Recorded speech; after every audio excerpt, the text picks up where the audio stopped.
But उसके बावजूद hereditary diseases जो है वो प्योरली हेरिडिटरी नहीं है। कुछ चीजें हैं जो हमारे बॉडी में जो जीन्स है उसको हम चेंज कर सकते हैं स्लोली स्लोली, और कुछ चीजें हैं जहाँ पे हम चेंज नहीं कर सकते। जो भी बड़े बड़े सिंगर्स हैं उनके बच्चे अच्छे अच्छे सिंगर हैं।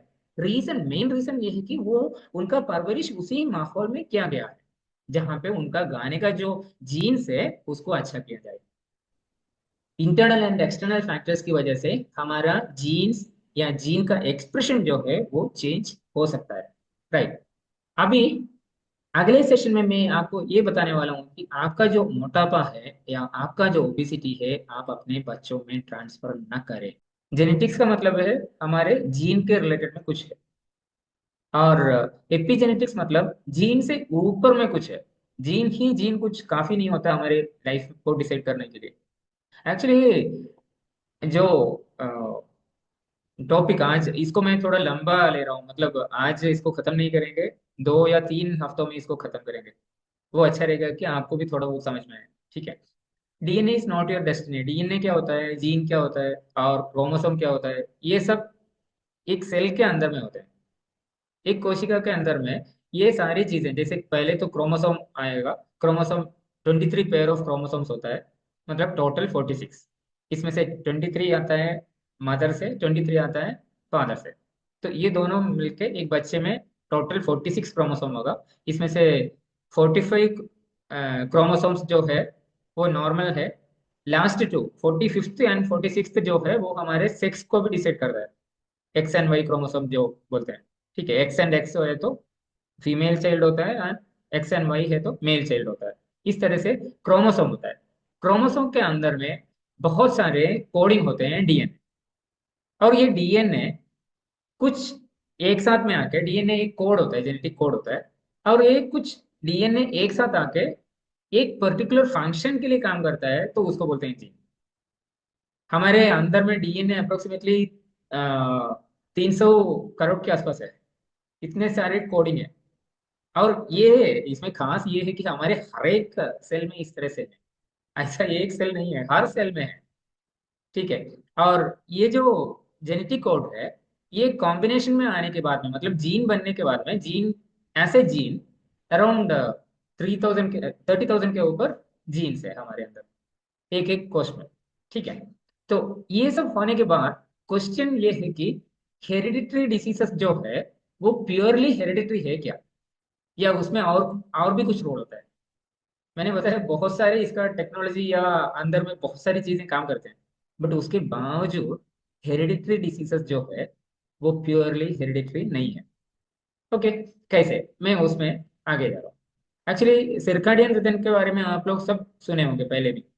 सर्कैडियन रिदम मतलब हमारे सेल का एक साइकिल होता है, not day and light. Circadian rhythm सिर्फ उसको नहीं बोलते डे एंड लाइट को, जहाँ पे हमारा मेलाटोनिन सेक्रेशन आ गया तो हमें नींद आ गया और हम सो गए, सुबह सुबह कोर्टिसोल ज्यादा हो गया तो हम जग गए। सिर्फ ये नहीं है सर्कैडियन। सर्कैडियन रिदम का मतलब ये है कि हमारे बॉडी के हर एक पोर्शन को पता है कि कब कैसे एक्ट करना है। जैसे हमारा हार्ट बीट होता है, रिदमिक होता है, करेक्ट। यदि रिदम टूट गया तो कुछ ना कुछ प्रॉब्लम शुरू हो जाएगा। यदि हमारे आंखों में कुछ गिर जाता है सडनली, ये बंद कैसे होता है, आईलिड, वो भी एक रिथमिक एक्शन। इस तरह के बहुत सारे predicted action and non predicted actions हैं। इस तरह का एक साइकिल कंटिन्यूअसली चलता रहता है। और ये हमारे फिजियोलॉजी, हमारे बॉडी के शेप भी मिला के हमारे फिजियोलॉजी को एंड हमारे बिहेवियर मतलब हम लोगों से जो बात करते हैं, कम्युनिकेशन वगैरह जो अभी रेणु ने बताई, वो चीज नहीं। हमारे बिहेवियर का मतलब ये कि इवन हमारे बात करने का स्लैंग भी आता है उसमें। इवन हमारे हेयर कलर रहता है, हमारे एक एक सेल का बिहेवियर आता है कि कैसे करता है, वो एक रिथमिक टाइप पे चला जाता है। राइट। और इसके लिए हमारे सेल को पता है कि कब ऑन होना है कब ऑफ होना है। जैसे हमें कितने बजे भूख लगता है, दोपहर को या डिनर के टाइम में। क्यों? एवरीडे हमारे सेल यूज टू है उस टाइम में खाना खाने का। उस टाइम में इसी वजह से ग्रेलिन जो हंगर हार्मोन है वो रिलीज होता है, जिसकी वजह से हमें भूख लगता है। ठीक है। और यदि एक बार वो हमारा 1:30 बजे खाने का आदत है, यदि हम 3 बजे 4 बजे तक उसको पुल ऑन कर लिए, खाना नहीं खाया, उसके बाद में भूख मिट जाता है, बोलते हैं ना। क्यों मिट जाता है? उसके बाद में वो सेल बंद हो गया। सिंपल, मतलब ये जो ऑन एंड ऑफ प्रोसेस जो है हमारे हर सेल को पता है। और इसी वजह से एवरी सिंगल जीनोम, हमारे बॉडी का जो भी जीनोम्स है, इसको पता है कि कब ऑन होना है और कब ऑफ होना है। ओके। अभी ये थोड़ा सा मैं इसको एक्सप्लेन कर रहा था कि हमारे सेल में क्रोमोसोम्स है, क्रोमोसोम में एक एक, ये है क्रोमोसोम के अंदर में जेनेटिक जो डीएनए कोडिंग होता है वो इस तरह से है। और उसमें से कुछ कोड्स एक साथ आ गए हैं तो वो एक जीन पर्टिकुलर फंक्शन करता है, राइट। अभी जब हम बहुत छोटे थे, सिंगल सेल थे हमारे माँ के पेट में, तो उस टाइम में कैसा था, हमारा एम्ब्रियो एक सेल से फिर धीरे धीरे करके बड़ा होने लगा, धीरे धीरे करके स्प्लिट होने लगा, एंड वो मल्टीप्लाई होके अलग अलग ऑर्गन बनने लगा, राइट। और ये जो अलग अलग ऑर्गन किस हिसाब से बनता है, क्योंकि ये जेनेटिक कोडिंग है, इस कोडिंग के हिसाब से हमारे अंदर में बहुत सारे अलग अलग प्रोटीन कॉम्प्लेक्स बनते हैं, ठीक है। ये जो प्रोटीन कॉम्प्लेक्स है, ये अलग अलग होने के बाद फिर सेल का फंक्शन डिसाइड होता है कि हाँ ये हमारा आंख बनना है, ये हमारा हार्ट बनना है, मतलब अलग अलग सेल को स्प्लिट करके अलग अलग ऑर्गन बनाते हैं सिंगल सेल से, राइट। अभी इस तरह इसके लिए बहुत सारे डिटेल में नहीं जा रहा हूँ, बस उसका सिर्फ आप इतना समझिए कि हमारे सेल का फंक्शन इस तरह से है। और इसी के हिसाब से एक एक फंक्शन के हिसाब से हमारे सेल को फिर बाद में अ, उसको मॉडिफाई किया जाता है, राइट। और इधर आता है जीन एक्सप्रेशन। जीन मतलब डीएनएस हो गया, डीएनएस के जो कोडिंग है उसके साथ में जीन हो गया। अभी ये जीन एक्सप्रेशन क्या करता है, जीन एक्सप्रेशन का मतलब है कि एक सीरीज ऑफ स्टेप्स है, सीरीज ऑफ फंक्शंस है, या सीरीज ऑफ प्रोसेस है, जिसके बाद में जो एनकोडेड, मतलब वो जो जीन के अंदर में डीएनए जो एनकोड किया है उसको पढ़ें, उसको समझें, और उसके बाद में आरएनए की सहायता से प्रोटीन कॉम्प्लेक्स बनाएं। यदि ये जीन से एक्सप्रेस हुई चीजें सही से बॉडी नहीं पढ़ पाएंगे, आरएनए नहीं पढ़ पाएंगे, तो क्या होगा, ऑटोमेटिकली प्रोटीन कॉम्प्लेक्स में चेंजेस आ सकता है। ओके। और ये जो आरएनए का मतलब क्या है, डीएनए मतलब deoxy nucleic nucleic acid, RNA मतलब राइबो न्यूक्लिक न्यूक्लिक एसिड, ये आरएनए से प्रोटीन बनता है, ठीक है। अभी ये जो प्रोसेस है, ट्रांसक्रिप्शन बोलते हैं डीएनए से आरएनए तक बनने का, और ट्रांसलेशन बोलते हैं आरएनए से वो प्रोटीन बनने का। और इससे क्या है, हमारे बॉडी का पूरा फंक्शन, ग्रोथ एंड रिपेयर, सब कुछ इसी जीन एक्सप्रेशन के साथ में टाई अप करके सही किया जाता है, कि एक नॉर्मल बॉडी आराम से करते हैं। ओके। और इसी वजह से आपने देखा होगा कुछ बच्चों का हाइट बढ़ने, पर्टिकुलरली एक अराउंड 18 to 20 एज में उसका हाइट बनना बंद हो जाता है, ये हर किसी में देखा होगा। बट बहुत ही रेयर केसेस में उसके बाद में भी 1 और 2 साल में और लंबाई बढ़ता है, कद बढ़ते हैं, करेक्ट। इस तरह से कुछ चीजें हैं जो एक्सेप्शनल केसेस है। अभी इधर आते हैं, एक्सेप्शन कैसे बनता है। एक चीज अभी रिसेंटली हमने सुना होगा, एंटीबायोटिक रेसिस्टेंस बहुत ज्यादा हो रहा है, और इसी वजह से हम लोग एंटीबायोटिक को कम यूज करें। क्यों? क्योंकि एंटीबायोटिक्स ज्यादा यूज करते करते एंटीबायोटिक उसके साथ में बहुत ही तालमेल में आ जाता है और रेसिस्टेंट बैक्टीरिया क्रिएट किया जाता है। एंड कोविड के टाइम में भी हमने ये सुना था कि म्यूटेशन, एक वायरस था पहले, उसमें अभी फिर म्यूटेटेड वायरस आने लगा, एंड जो मेन कोविड वायरस है उसमें अराउंड 5 या 6 म्यूटेशन वर्ल्ड वाइड बहुत ही ज्यादा है, बहुत ज्यादा म्यूटेशन है उसमें से, 5 to 6 बहुत ज्यादा है। मतलब ये जो म्यूटेशन है single cell bacteria and viruses में भी बहुत नॉर्मल में होता है। यदि ये पॉसिबल है तो हमारे बॉडी का क्या है, हमारे बॉडी में millions and trillions of bacteria है, वायरसेस हैं, एंड इवन सेल है। इस सेल के अंदर में यदि इस तरह का म्यूटेशन हो रहा है, तो फिर क्या उसको सही से करना किसका जिम्मेदारी है। कभी कभी इसी वजह से क्या है, हमारे अंदर जो बैक्टीरिया वायरस घुसे हैं उसको जो एंटीबायोटिक हम खा रहे हैं उससे क्लियर नहीं कर पाते, क्योंकि वो बैक्टीरिया इंडिपेंडेंट है। लेकिन हमारी बॉडी इंडिपेंडेंट नहीं है, हमारी बॉडी एक तालमेल में, रिदम में चलता है। और इसके अंदर यदि कहीं ना कहीं पे दखलंदाजी हो गया, कोई भी कंडीशन से, बाहर का जो एनवायरनमेंट है उसके कोई भी रीजन हो सकता है, तो फिर उसको वापस लेके आने में बॉडी खुद भी बहुत मेहनत करता है। इसीलिए आपने सुना होगा, यदि फीवर आ गया तो 2 या 3 दिन लगेगा, यदि सर्दी जुकाम है तो ऑटोमेटिकली आपको 7 डेज लग सकता है। 7 डेज में हमारी बॉडी वापस रिदम में आने का कोशिश करता है। राइट।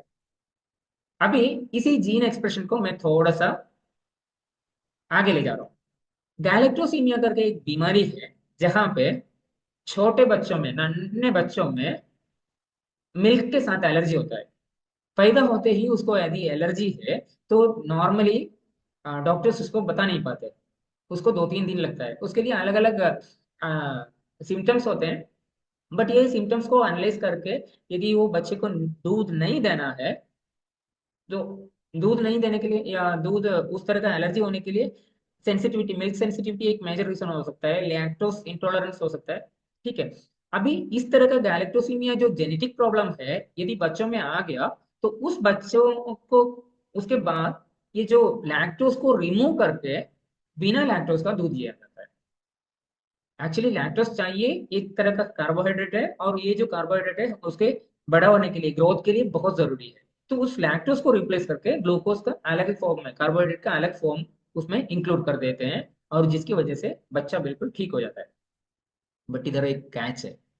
कैच ये है कि यदि इस बच्चे को उतने छोटे एज में मिल्क का पूरा आइटम्स अवॉइड किया गया, तो उसके बाद वो कभी भी जिंदगी में दूध नहीं ले पाएगा।